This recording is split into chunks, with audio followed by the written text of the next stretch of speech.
Igbo mythology and folklore. The genesis of mortality, Ogbunabali and Ekwensu's tale. In the age of Ugaka, a time in the Igbo land when humans walked with gods and gods walked amongst humans, an age when Madu, humankind, possessed immortality. They could live for thousands and thousands of years without losing their youth or strength. In this age of Ugaka, the gods lived as one with mankind on earth, but they still had things they possessed, great powers and knowledge which separated them from mankind and kept them above humans as their creators. One of such gifts was unknown to mankind as Aro, mystical knowledge shrouded in darkness, which humans were forbidden to partake of. Aru was the knowledge of the essence of the gods, the forbidden fruit of higher consciousness, which was declared as taboo for mankind. It was reserved for only the gods, and any human who ate of this fruit would become like them. They too could become gods.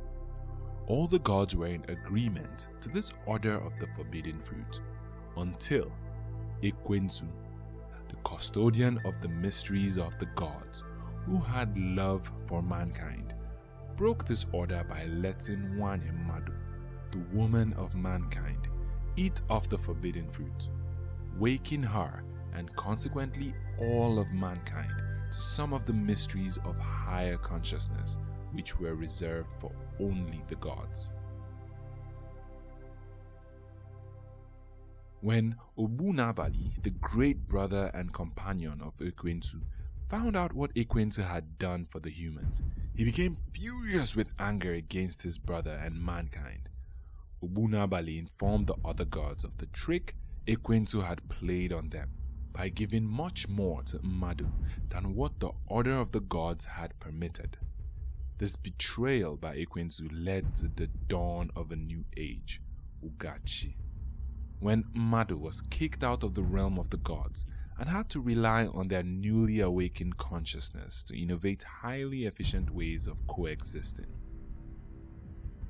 At the dawn of Ugachi, the gods separated themselves from mankind, and they no longer walked amongst them freely.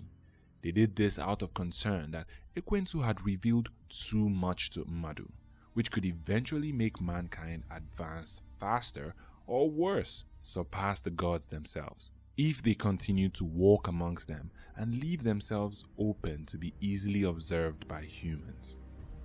Ogbunabali took a new order and introduced death to the lifespan of Mmadụ, making it impossible for mankind to continue to be immortal. Concerned that even without the physical presence of the gods, humans would still find ways within their long lifespan to become masters of the mysteries Ekwensu had revealed to them. Thus, Ogbunabali made it his mission to repair his brother's mistake. So he became the angel of death and the minister of justice for the gods against his brother's betrayal. Ogbunabali was brutal in executing his order. He made sure all of those who were found wanting for the taboo of Aru were killed. He also made sure that those who were still scattered all over the earth after being chased by the gods could no longer live long enough to be full masters of the mysteries of the gods. While his brother and companion, Ogbunabali, carried out the divine order of the gods to see to it that the age of Ugachi made the humans regret eating the forbidden fruit of knowledge, Ekwensu was still a most powerful and feared god in his own right amongst the gods as the keepers of the mysteries. Ekwensu was still a greatly revered divine cosmic engineer and scientist. In his generosity and love towards humans, Ekwensu granted mankind the ability to still fulfill their mission of enlightenment and full awakening through reincarnation cycles if they so wished. So, while Ogbunabali carried out his order as the god of death and justice, wiping out any part of mankind that was found wanting for taboos against the gods, Ekwensu in his own might continue to grant them the ability to fight against all forms of principalities and powers, in this lifetime and in the next, if they so wished. Ekwensu's betrayal did not go unpunished, as some of the gods in their fury made him a promise that they would make sure the same beings Ekwensu had awakened to their power would forget all his deeds for them and turn in scorn against him. Some of them promised that their followers would forever be a thorn in the flesh of all the followers of Ekwensu for ages to come. Despite all the quarrels in the heavens amongst the gods and the separation from mankind as a result of Ekwensu's betrayal, they still remain accessible to mankind through many other means and for their own agendas.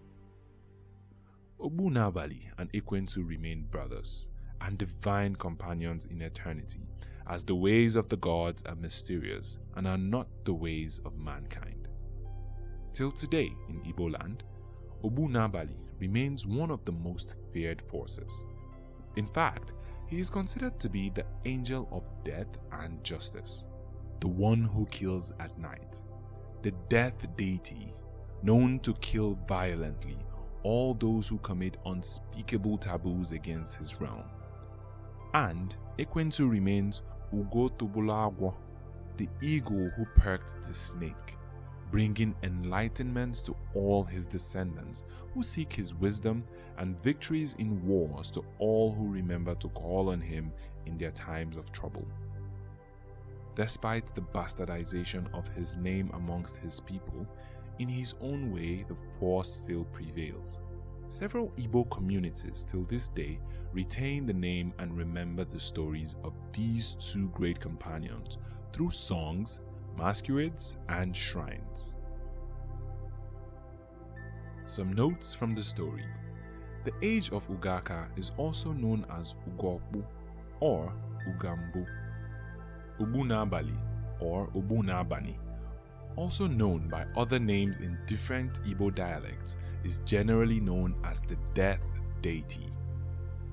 Ekwensu is a prominent deity in the Igbo cosmology, also known by other names in different Igbo dialects, generally referred as the god of trades and bargain, a trickster spirit of confusion, a deity of war, and a covenant keeper, amongst others in Igbo spirituality. The gods are androgynous. They can shift from the masculine or feminine forms as they please. However, after Ugaka, when the humans began to perceive things through duality consciousness, and as humanity moved more and more into the patriarchy and dominant masculine rule, those energies began to be perceived as such. Hence, the masculine reference of he and brothers in this story. Yagazie.